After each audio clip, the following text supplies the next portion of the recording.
Hey, how are you, buddy? I'm a tech guy. Yes, I'm a tech guy. What's going on? It's going good, man. Going good. Just hold on 1 second. Let me pop you up real quick. Hold on 1 second. All right, what's up, man? How you doing? I'm doing good, man. Just I guess as good as you can do, given everything that's going on right now. Yeah, I hear you. Isn't there big news in your life? Like are you getting married or did get Yeah, married? we're getting married. It's going to be a small wedding. We're just going to do it just with family for right now, and then we're going to do a bigger one later. Right on. But we're at our house, our first house that we bought together. Okay. So, which is here. So It looks like a nice house. Yeah. So, but yeah, it's definitely different, man. It's a chicken shack. It's a barn. So Nice. Definitely different. What's crazy is, Ken, is since you reached out to me about content and stuff, and then you accepted Sanguine Addiction and stuff, it's like it must be some kind of anniversary on Facebook for all that activity, because all my cast and crew are popping up these your memories on Facebook 3 years ago, 2 years ago, whatever, and it's all these Sanguine pictures and stuff, and everybody's all, oh, I miss it, it was so much fun, da da da da. And me and George have been talking about making it into a series. We've been writing some stuff, and so I'm taking out vengeance on this project, because when I went into that project, I was like, I want to make this the best written, best shot, best acted thing I've ever seen, I've ever done. And it just missed. And it missed in places that I know how to fix. You know what I mean? Right. And so It's like, and you know how it is. I don't care if you're in the high school play or if you're in the church choir or whatever you're in, when you're in a creative group, you just become a family, Right. You grow close, people start dating each other, or they just become best friends or whatever, and that's what happened to us. And, so we're real excited about what you're doing. Yeah, it's something that myself and Amanda have put a lot of thought into it for the past year, and we've been saving back. We knew we wanted to do something like this. We just didn't know when the right time would be. Yeah. And then we're just like, you know what? Let's get it done. But let's launch this thing before the end of the year. Yeah. Which we're hoping to launch it. I would love to personally launch on Halloween. But I don't know if that's, it might not, I might push it to at least Thanksgiving, because Thanksgiving is going to give me more time to get more content. And like me and Amanda were saying, they're like, one thing that's going to make this streaming platform successful is the quality of content that we have and the amount of content that we have. Right. So if we constantly have, because Amanda and myself, I mean, we can create content, but we're only two people. You know what I mean? So we can only do so much. And our platform will be it'll be laid out a lot like Netflix. Yeah. So, but we're in no way trying to compete with Netflix because there's no competition. But we want to take what you can do on Netflix, and we want to do it in an independent way on this platform. Even showcasing music videos back when MTV actually used to mean something to somebody. Yeah, that's interesting. Well, the content's out there, and the quality's there too. If when you look for it, because it's funny. I started out meeting people in Charlotte when we moved there through the Charlotte Film Festival, and then from there that Charlotte film community meetup that they had, and then and I remember back at the beginning going, man, look at these short films. They're just, you give these guys, everybody, credit for doing what they do, but the quality just wasn't there. Not anymore. Right. Not anymore. Everybody's raising the bar. Everybody's watching YouTube tutorials and learning their software better and learning their craft better. And not everybody, but you know what I mean? The bar's been raised a bit. Well, in my personal opinion, I don't think that there's any excuse to have Blair Witch quality, because technology has came so far.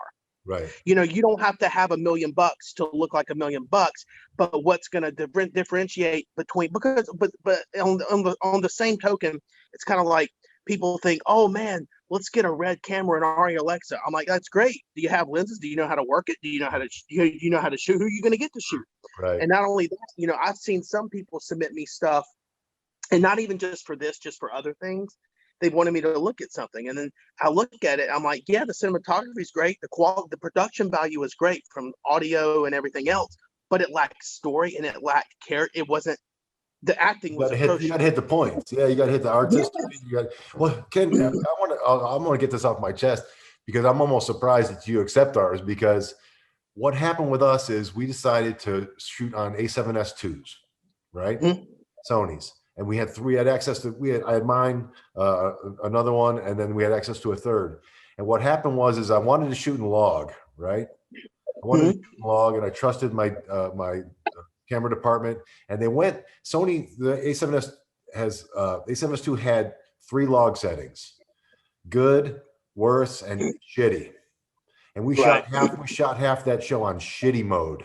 Okay, just to be blunt and like cut the chase. And then when I realized, and I kept complaining to the DP, I'm like, this does not look good. There's something not right here. And we wanted it to look old. We wanted it to look 70s and stuff, but we wanted to at least have clarity and stuff. Halfway through the shoot, we switched out of that mode and we got better footage. But we're not going to go back 5 days and reshoot. Right. It hurts my heart to watch this movie, because I'm like, man, the cinematography is good, the coloring is good. I like what we got out of it. The editing is completely out of the box. I love that shit. Oh, you like it? The editing is so clever. Did you like it? I'm all about out of the box stuff. Yeah, that's me, man. I'll take credit for that. Dude, I knew it was you, man, because I knew that you're an editor, and I was like, damn, he killed this edit. I was like, I honestly don't think the film, and I could say this about any film really though, I don't think but I'll speak on behalf of your film. I don't think it would be anywhere near as close to what it is unless you were behind the computer editing. Oh man, because editing can make or break anything. You know that. I appreciate that. Yeah, no, I love to edit, and you know what I love to edit the most? My own stuff. Yeah. You know, trust me, we've been there, right? Editing bank videos and commercials for car dealerships. Oh God, you know, it's like I love editing my own stuff. You know. Yeah. Exactly. Or I could also pivot and say, not be so selfish, and pivot and say, I like editing good fiction. You know. Yeah. Outside as opposed to corporate, you know, talking heads. Yeah, and I'd even tell some people, I was like, you know, what's going to make an editor not only happy, but just make him or her just do amazing things in post or give them abilities, is to have good footage to work with. Yeah. If you have, you know, I tell some people this, I was like, look, if you give me cat food and you're expecting fried chicken, it ain't gonna happen. It's gonna be maybe 9 Lives cat food. Right. At the end, because it's really hard. I mean, yes, I believe in sometimes you can turn something that's not good into something that's okay, but I really don't think you can make something that has no potential whatsoever with horrible footage and give it to an amazing editor and all of a sudden it's Oscar worthy. I just don't believe it. No, they can do the best they can. They can do the best they can and make a little gold out of straw, but not, you know, you're right. You're not gonna. Yeah. But it all has to kind of go hand in hand. You know what I mean? It's just, but that's one thing. And one other cool thing that with Amanda, she does a lot of consultation work, you know, meeting with artists and, you know, helping them find paid work and meeting with businesses. So one thing that we're going to be doing within the platform, there's going to be this category, and it's artistic connection, which is her thing. Mm-hmm. So whenever people click on the artistic connection, they'll be able to watch live streams in real time of her interviewing artists, directors, musicians, one-on-one, talking about their work, talking about this is their, anytime they want to sell something, anytime they want to promote something, they're able to do that within this platform. And once it goes live, everybody will be able to see it on Roku, and we'll even be able to stream it automatically to Facebook or YouTube if we wanted to. Okay. But after it's live, it'll be an archive. You know, it'll go in the archives to where people can watch it again if they wanted to. So that's one thing that she's really wanting to do, is just to kind of bring artists together. And, you know, one thing that we're doing within the next couple of weeks, we're going to be meeting with businesses for ads, because that's how we're going to get more revenue coming in here for ads. And but what I wanted to talk to you about is the fact that you mentioned that you're wanting to do like a series of like a standalone from how do you pronounce it? Sanguine Addiction. Okay, yeah. So you're wanting to do literally a standalone or series. How many episodes are you thinking? Well, I'll tell you what, it's funny.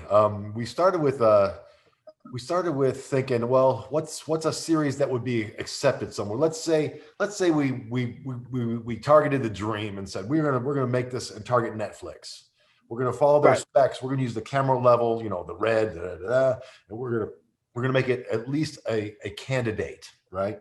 Like this, the way the stars are aligning to get my cast and crew fired up about jumping back into production, or at least pre-production. I made a little a graphic that said, 13 tales from the Groovy Kitten Lounge.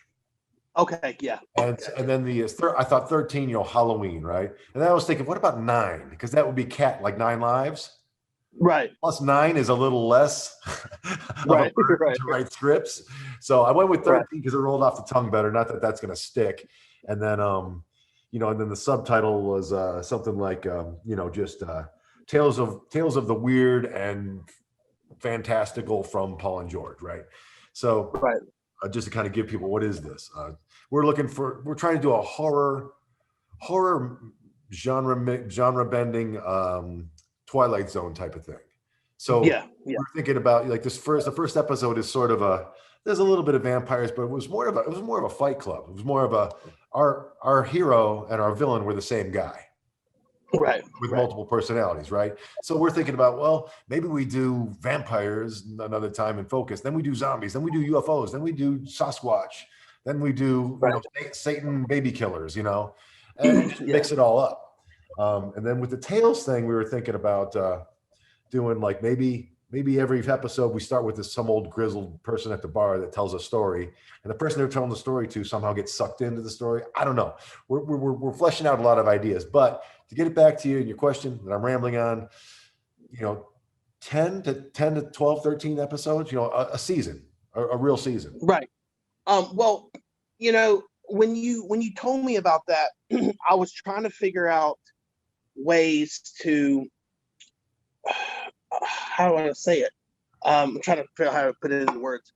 I got excited because I love the idea, because honestly, two things. One thing that's going to make this channel even stay alive and be successful is the amount of content we have and the quality of content that we have. Yeah. And so if you are shooting a show, if you're turning this into like a series of say 10 to 13 episodes, and it's literally showcased on this platform, that's going to be even, I feel, if it's done really well, which I'm sure it will be, I think that's going to give even more reason for people to tune in to watch it. Not only that, I would be, Amanda and myself, we're going to be hiring like a marketing team behind this, like a firm. And so we're going to be everything, like, well, let's just use this for an example. This particular series, we would promote the hell out of it, from boosted posts to websites, to everything that we need to do in terms of marketing. So just like Netflix would do, like coming on Netflix, coming on Windsor House, as far as, your production company, like what we tell people, like, look, we don't want to own rights to anybody's work. We just want to be a platform to get it out there. That's all we want to be. I was like, if at any time you want your stuff taken off of our platform, just let me know and I'll just remove it. It's not a big issue. But the thing is, I started immediately thinking about, if you were to go about doing this, how can we take that pilot episode and use it as a tool to promote the series? Like, almost like, I've looked at the pilot, and I can see the flaws in terms of like things that were like what you were talking about earlier with the logs and stuff like that. But the thing is, sometimes those things are completely, it is what it is now. Nobody noticed. Nobody noticed at first. Right. So it's like, well, no. Well, the thing is, like, I'm trying to figure out a way to where we can promote this and use it. Because if you shot the whole entire series, would you want to reshoot the pilot or just go episode 2? Wow. Here's the thing: is that this is self-financed. You know what I mean? I pay everybody. I don't pay them a lot, but I pay everybody, and it's something I believe in. Because everybody's talking about, I want to be a professional. I want to behave professionally. I want to do this professionally. Well, if it's your profession, that means you're getting paid. I don't care. Right. I know it's crude, but so, I give everybody something and it's coming out of my pocket. And we did a GoFundMe. We did Indiegogo, actually, Indiegogo. And we raised some money and I ended up matching dollar for dollar out of my pocket. So we're not doing Indiegogo again, because that's like ask your mom and dad and all your friends for money. We're not doing that. We already did that. So I've been putting money in the rainy day jar, and so I was going to ask you about this for some advice too, because I've seen on your website about offering services and stuff. I'm gonna need a lot of help because I'm in Texas. Once we're ready to go for the next 1 or 2 episodes, maybe 3, I'm gonna have to come to Charlotte, and I don't even have a home base. I don't have I might need a small studio. I might need help with. I'm gonna need all kinds of connections and stuff like that. Well, brother, I'm gonna need to be able to afford it. Right. Well, the thing is, Amanda, she knows everybody, especially in the Winston area, even Charlotte area. We actually have talked to a few people who were wanting to say, hey, if you ever need office space, holler at us, let us know, we'll give you a discount. I literally have an entire, not saying you would want this, but I'll just tell you that the possibility is there. We literally have connection to a woman who owns like the 32nd floor in the Winston Tower in downtown Winston-Salem. So you could have conference rooms for post-production, pre-production. You could literally have a post-production house that would literally overlook the city. Nice. Not saying I need locations. I need locations more. Oh, we can get those too. So it's just like, so as far as like Posthouse, yeah, we can find that. Depending on your locations, we can probably be able to find that. So I guess, moving forward, if you do like the idea to see like a 30-second to a minute promo that I could cut together, if you could just send me the file with no music, that way I can just get a gauge of it and stuff. Yep. And then whatever I cut together, I'll send back to you. Now you don't have to make this decision now. I know this is your baby. You're an editor. I get it. I respect that, dude. I understand. But let me respond to you. It's like, I know you enough and I trust you enough to, I'd love to see it, because here's the thing. I'm editing full time and I edit all day long. I grind all day. And so I've got all kinds of personal projects. I wanted to recut Sanguine. I wanted to do this, do that. And when I come home, Ken, I don't want to. Right. You know what I'm talking? You know what I'm talking about. So So just to see what you would do with it, and I know your level of quality, I'd be stoked to see it. So. Yeah. So whenever you get around to it, hopefully within the next couple of days, just so I can start boosting these posts and promoting the hell out of it, because I really do think that alone is going to draw so many people, because it's good. It's good shit. I'm glad it's good shit. I don't mean it like that. What's that?